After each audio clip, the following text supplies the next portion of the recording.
Ladies and gentlemen, Gangs of New York is almost a great movie from the great Martin Scorsese, who had apparently labored so long to bring this story to screen, this story of vying gangs in the city of New York in the Civil War era. And let me tell you something, it is a fine production. It looks tremendous. There is a lot of great period detail here that, you know, results in a movie with real scope and grandeur that is always impressive to look at.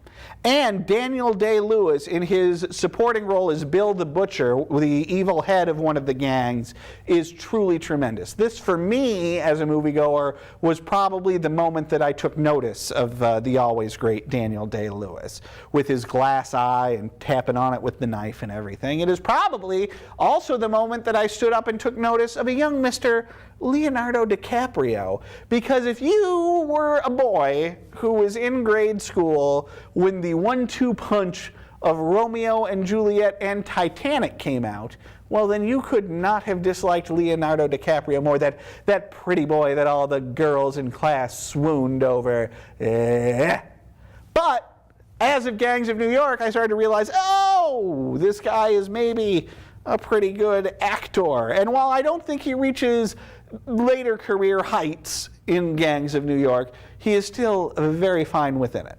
The problem with the picture is that, unfortunately, it becomes a little bit muddled. The story has a few too many working parts and digressions, but at the same time, the story is pretty rote. It's an almost Shakespearean story of revenge that is, I would argue, that Scorsese largely revisits later in his career in The Departed, with a more modern setting and also more successfully and with more focus.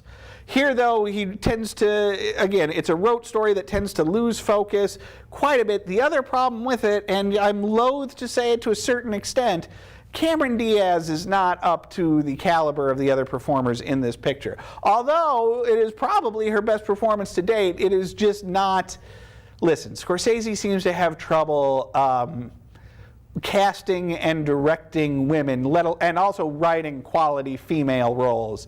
And this is another instance of that. So Gangs of New York, really, truly, almost great. 3.5 stars.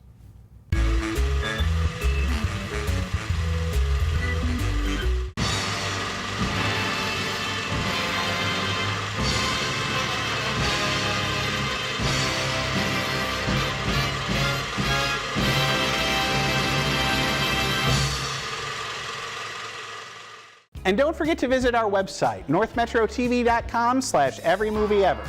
There, you can watch reviews of every movie we've ever covered here on the show, as well as complete episodes. That's northmetrotv.com/everymovieever.